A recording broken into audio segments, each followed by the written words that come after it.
Coach, as always, great to see you. Appreciate your time. Thank you.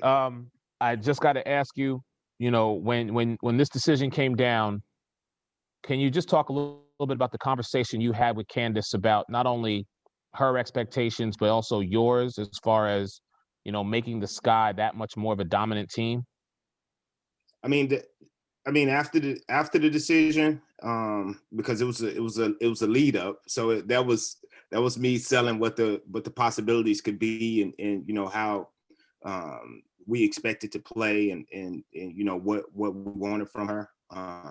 Once she decided, she told me even before, if I come, I'm coming to ball, and automatically that, okay, this is what the expectations are. We want to win, and she wanted to win, and that's what it ultimately came down to. And the fact that we felt that we needed her to win was the most important thing. And it was not just about the player who she is, but even the person, and seeing her, how she's evolved as a player, and the fact that she's carried a team on her shoulder for so long. We felt that we can help ease that, and but at the same time, we needed someone, that caliber player, to help us do that. And so that's the expectation from both sides, that we had, and those were the discussions that we had. Hey, Candace, I just wanted to ask you, and thank you very much, Kelly. I appreciate it.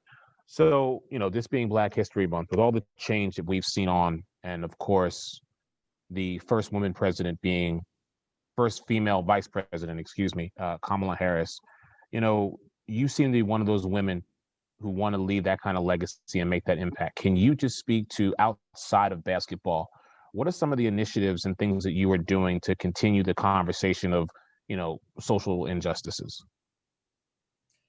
Well, fortunately, this summer has opened a lot of eyes to the need to continue to do work within this country. And I think that, it is a process. And I think we all realize that, to be a part of the WNBA has always been at the forefront of change. And I say that saying that our league is 80% African American, from different socioeconomic backgrounds, LGBTQ community, different religions, you name it. We are the majority of the minority in this country. And so within the WNBA, we understand our responsibility, to give a voice to the voiceless. And with that being said, I think after everything, with the bubble, I had an opportunity to join D Wade, Carmelo Anthony, Chris Paul in the Social Change Fund. And a lot of what we're trying to do is, to level the playing field.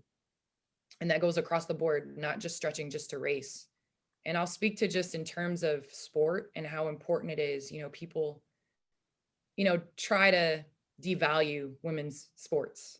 And I think it's important to understand that, yes, there are those that play professionally, but having an opportunity as a little girl to play sports, having an opportunity to be out there and be seen in a leadership role, and to learn the type of life skills that you need to be able to be successful in life. I mean, the boardroom is run like a locker room, is run like a sports team.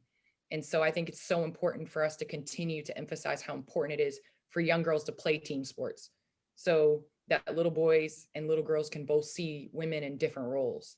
And so we're seeing the benefits of an entire generation seeing women in those roles. And so I think just continuing work and leveling the playing field with Social Change Fund, but also keeping little girls in sports, and keeping them a part of that, because it really does build life skills.